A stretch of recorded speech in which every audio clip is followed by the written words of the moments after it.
सभी श्रोतागण भक्तगणों को राधे राधे। अधिक मास, जिसे लोध मास या पुरुषोत्तम मास भी कहते हैं, यह प्रति 3 वर्ष में आने वाला अधिक मास भगवान श्री हरि विष्णु और लक्ष्मी को अति प्रिय है। इस मास में भगवान विष्णु की आराधना की जाती है।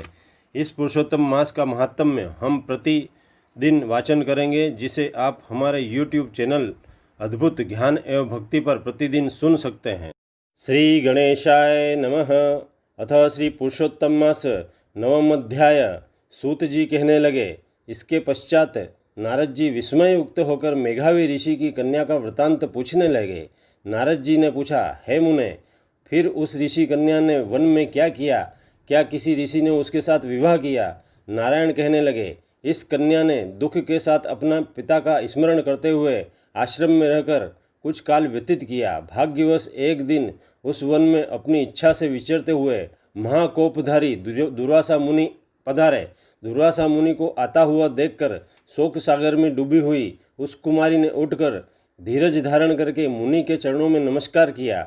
नमस्कार करके मुनि को अपने आश्रम में साथ ले गई। अर्घ्य, पात्र और वन के नाना प्रकार के फलों से आदर करके मुनि का पूजन किया। फिर मुनि कन्या आदर से कहने लगी, हे मुने, आपको नमस्कार हो, आपको नमस्कार हो। मुझ दुर्भाग्यिनी के आश्रम में आपका कैसे आना हुआ? आपके आने से मेरे भाग्य का उदय हो गया, अथवा मेरे पिता के पुण्य प्रताप से मुझको समझाने के लिए आप आए हैं। आप जैसे महात्माओं के तीर्थ रूपी पाँवों के रजकण को स्पर्श कर मेरा जन्म सफल हो गया। जो आप जैसे महात्माओं का मुझको दर्शन प्राप्त हुआ। इस प्रकार कहकर वह बाला उनके आगे चुपचाप होकर बैठ गई। तब दुर्वासा मुनि कुछ हंसकर बोले, धन्य है ब्राह्मण पुत्री, तुमने अपने पिता के कुल का उद्धार कर दिया।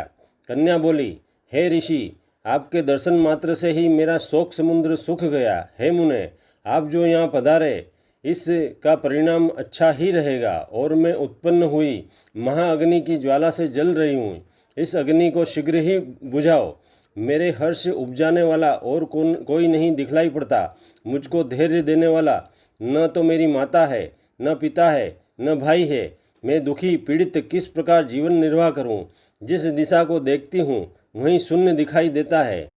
अतः हे तपोनिधे, मेरे दुख का उपाय शीघ्र कीजिए। ऐसा कहकर वह बाला उनके आगे बैठ गई। दुर्वासा मुनि उसके उपाय के वास्ते सोचने लगे। श्री नारायण जी कहने लगे, हे नारद, इस प्रकार मुनि कन्या के वचनों को सुनकर मुनिराज विचार करने लगे। अत्यंत कृपा से उस बाला को देखकर वह कुछ हितकारक वचन बोले।